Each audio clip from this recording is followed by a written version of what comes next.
Hi, guys. Good afternoon, and welcome back once again to the EdWord. I'm your host Eddie, and in today's video, I will be doing my episode review for not the latest episode of Into the Dark, which dropped a few days ago. I'm actually going to be doing last month's episode review. I finally got around to just watching it. I've been putting it off and procrastinating like crazy. My schedule's a little off due to the whole self-isolation quarantine thing that we're all experiencing.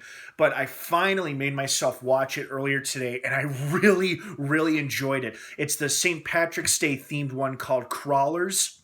I will be watching the latest April installment later today, and hopefully we'll get that review uploaded shortly later today. But for now, I'm doing last month's St. Patrick's Day show, and I really, really enjoyed it. Now, for those of you who may or may not have seen it yet, please be warned with most of my episode reviews, this is a spoiler-filled review. If you haven't seen the Into the Dark Crawlers episode yet, don't keep watching or listening, as I will be discussing spoilers. That being said, you have been warned. Let's dive right in.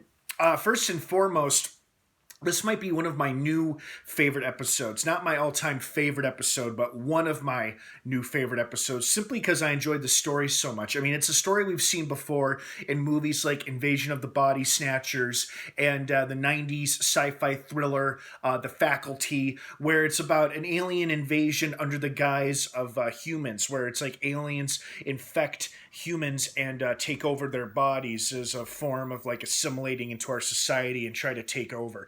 This all takes place in a small college town where they're not really trying to take over the world, but they're probably trying to take over the general populated area.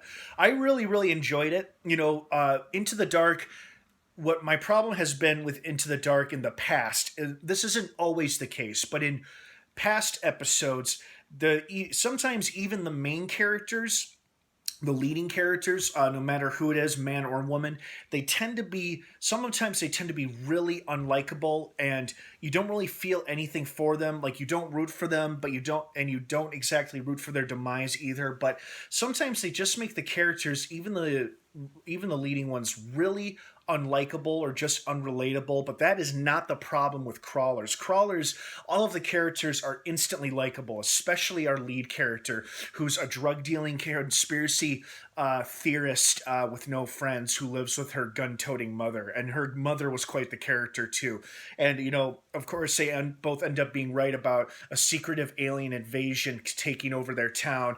But as the girl Shauna points out, that means people dies, and she doesn't feel too good about that. The way this episode started, where it showed her narrating or telling the story to the audience or to her viewers online, I thought she'd be the last woman standing, and that everybody else in this episode dies. But I was pleasantly surprised with the end, and they destroyed the nest hive, the central alien hive that was controlling the rest of the aliens. I was pleased that our other characters, such as the frat boy Aaron and Misty, and her friend Chloe, all ended up surviving. Although Chloe turned out to be a pretty unlikable character because she wasn't that good of a friend, and her friend Misty was able to see that right through her, even when she and the alien looked alike.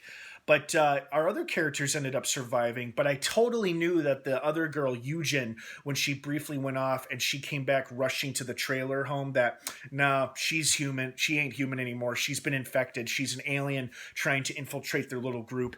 And Misty's instincts were right about her when she made them pull over and they confronted her about it. And then they gave her an awesome death by stabbing her right in the head, and we see the green goo come out.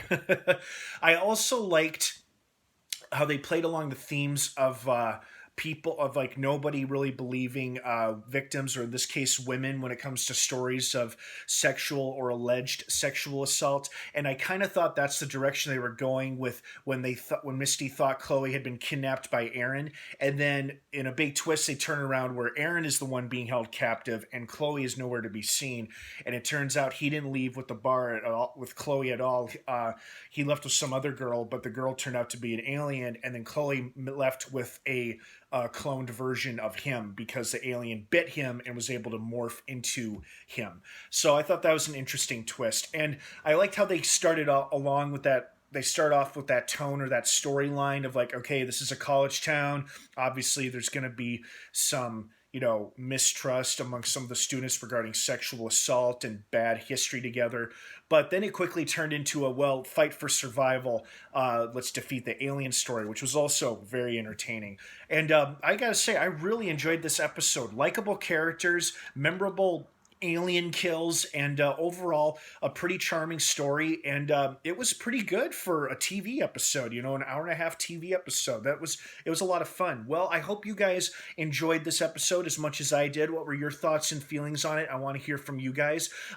Be sure to stay tuned for my episode review later today when I upload the April themed one, which I'm not sure if it's April Fool's or not, but it's definitely an April themed episode. So have a great rest of the day. If I don't see you, Into the Dark drops new episodes the first Friday of every month. Have an awesome rest of your day. And of course, until next time, may the force be with you.